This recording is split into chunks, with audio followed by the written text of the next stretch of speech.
Tom grew up on Staten Island where he attended Tauntonville High School and earned All-City and All-State honors in both football and baseball. He also played with future MLB All-Star Jason Marquis at Tauntonville High School. He went on to play college baseball at Troy State University, where he was an all-conference catcher for 3 years before being drafted by the Los Angeles Angels in the 27th round of 1999 MLB Draft. Tom played professionally in the Angels, Athletics, Mariners, and Rangers organizations and was called up to the major leagues in September of 2003 with the Angels. After his playing career, he transitioned into coaching, serving as the Angels coach coordinator beginning in 2007, and later working in bullpen as a catcher and assistant coach. Today, Tom continues to give back to the game as a trainer at Clutch on Staten Island. And on a personal note, Tom went to grade school and later high school with my mom, which makes this conversation even more special. This is Diamond Talker Christian, and this is my conversation with Tom Gregorio. Thank you so much for joining me here today. Gonna ask you a couple questions. Let's get into it. You got it, buddy. Let's do it. So you grew up on Staten Island and went all the way to the big leagues.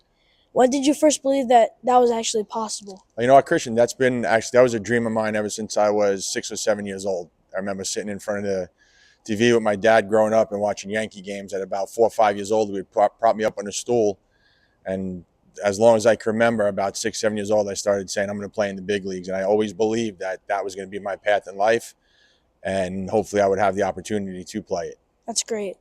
So you were a multi-sport athlete in high school. So how did football help shape you as a catcher and competitor? From the competitive aspect was the biggest thing. You know, football teaches you discipline and teaches you how to really compete. And the biggest thing about football is that it's a team sport, and it teaches you that, you know, there's no I in team, as the saying goes, and you're responsible not only for yourself but for everybody else that is part of the team. You know, and it takes a group of, or a village of players, shall you say, in a football game to win a game, and it does the same as in baseball too. Quick question, so playing in a stadium or playing in front of an audience in front of baseball and football, is there a difference? Does it feel the same? You feel it first, your first experience, you feel it, you know, the nerves are running and it's more of an adrenaline thing. But once you settle in and you start playing, you know, it kind of goes away. You kind of forget there's anybody even there. Yeah. So you played in 4 different MLB organizations. What did each stop teach you about surviving and adapting in pro baseball? You know, the biggest thing is you got to be able to live outside your comfort zone. And, you know, when you're with an organization, the same organization for as long as I was with the Angels, you're familiar with the staff, you're familiar with the players, and it's an easy, you know, comfort thing. But when you're with a new organization, you know the players, you know the staff from playing against them, but now it's about adapting and playing that organization's style of baseball. So tell me, was the Angels your favorite organization? It wasn't. The Yankees was my favorite organization growing up. Playing-wise, the Angels were my favorite organization, because they gave me the opportunity and the shot to play professional baseball. Yeah. So getting called up in September of 2003, what do you remember about that moment and the first day in the big league clubhouse? First day in the big league clubhouse was overwhelming. I had got called up and I met the team in Minnesota, and I wasn't yet activated. Fast forward 2 days later, and our starting catcher with the Angels, Benjamin Lena, had broke his wrist at a play at the plate. Oh, wow. And I got activated on the plane, which was pretty cool because I had some guys that I looked up to and kind of tried to model myself after. Darren Erstad, he's probably one of the hardest workers I have ever been around. Aaron Seeley from the pitching side was just a complete professional, and it was really nice to kind of be around those guys and share that experience with them. And I remember flying back from Minnesota to Anaheim, and that's when where telephones were on the plane.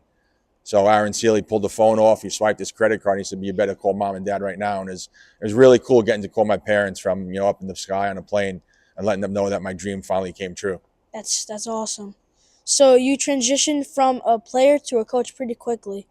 What was the hardest adjustment going from field to teaching? The hardest thing going from field to teaching, it wasn't the teaching aspect. It was just separating the desire and the ability to play, knowing that, you know, physically you couldn't do it no more. And that was kind of gone. That was out of the picture. You always believe as an athlete that you can do it no matter what. You find a way to do it.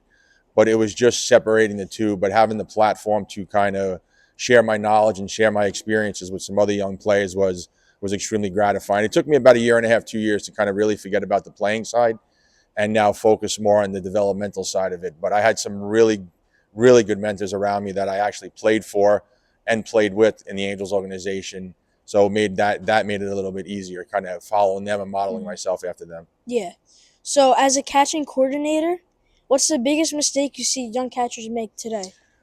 I think the biggest mistake I see young catchers make today is not taking pride in the position and not taking it step by step. I think as a player and as an athlete, especially in the big league level, it's a faster paced game. It's the same game you play when you're 5 or 7 years old, but it's a matter of basics. It's just mastering the basics first. From a catcher standpoint, is just catching the ball, getting the opportunity and the ability to create that relationship with the pitchers is what I kind of see as kind of lacking. I look at it as in an aspect, some of these guys are kind of almost robotic, where it's constantly with the wristbands, looking at the wristbands, pitches are getting called for them. And I think you really need to learn the pace of the game and the tempo of the game and learn how to really call your own game. And I think just some of the basics are actually missing. I think at times a lot of guys are rushed to the big leagues at a young age. Not that they don't have the ability or the talent, but they don't have the seasoning that I feel that they really need. Yeah, and you experienced all that. Yep. So, you worked in an MLB bullpen for years. What's something fans never realize about the bullpen at the big league level? It's tough. The bullpens, it's a tough lifestyle for some of the pitchers down there. You have some established pitchers that have been around a long time, and I think that's what the biggest key is, and the biggest driving factor is having that older mentor that has the experience down there, because there's so much turnover in a bullpen. You can start a week on a Monday with 8 guys in a pen, and then by Friday or Saturday have 8 new guys in the bullpen, depending on if a guy gets hurt or if he's thrown too many innings and you need to flip flop him out because you need some arms in there. But it's tough. It's very tough, and I think it takes a lot of focus and a lot of discipline for guys that pitch out of the bullpen. You need to be ready at any given time, and at the drop of a hat, you need to be that once that phone rings, you're ready and you need to get up and throw. And I've noticed that having the mentor, whether it's a pitching coach that's been around a long time or one of the catching guys that has been around a long time and understands pitching, is a big thing, and it goes a long way. But having that veteran presence in the bullpen is tremendous. Yeah, I never really thought about that. Yeah. So, now that you're training players at Clutch on Staten Island, what do local players need to understand if they want to move on to the next level? I think it's the time and the effort you have to put into it. And I see you in here quite a bit. I had the opportunity to work with you, and it takes a lot of discipline and it takes a lot of work. It's not something that you can do once or twice a week. It's something that you have to work on a daily basis. If that's your craft and that's what you really want to do, and you have the desire and the drive to do it, it takes a lot of discipline. I remember playing in the minor leagues and coming home and substitute teaching at Tottenville High School, and then going right from there there was a bubble on Highland Boulevard that let us use it to hit and throw a bunch of guys that played in the big leagues and minor leagues. And it was about a 6-7 hour process every day, Saturday and Sunday too, just to kind of work on my craft to get it to the point where I felt it was ready to play at the next level. Mm-hmm. So, from your experience, what separates players who make it in pro ball from guys who just fade out? You know what? It's more mental. I think once you get to that place, you have the ability and the talent at that level. It becomes more of a mental game. I played with some guys that were in AA and AAA that were better than some of the guys in the big leagues, but they just didn't have the mental capacity to kind of forget things. If they had a bad game on 0 for 4, they didn't have the mental capacity to let it go. They kind of dwelled on it. The guys in the big leagues are extremely disciplined. They have short memories. They focus during the game. They focus after the game. They do the homework before the game. But once the game starts, they step on the field, their heads are extremely clear. It comes more of a mental game. Yeah, mental is way more important than mechanics. Tremendous. So, if you could give one piece of advice to catchers and one to parents watching, what would it be? It's a tough position. It's a grind, and you have to be all in if you're going to do it. It's 100% commitment, and the bottom line, it's a commitment. And if you're hungry and you have the ability and the talent and the desire and drive, that's going to take you a long way. But it is a commitment. It's not a tough position. It's very grueling. Mm-hmm. And you see when we work together, the drills and the things that you have to do. And it's hard. It's hard on the body. A lot of it is taking care of yourself, taking care of your body, and the mental focus and the mental discipline to kind of understand what you're doing, have the ability to make the adjustments pitch to pitch, not inning to inning, not game to game. It's pitch to pitch.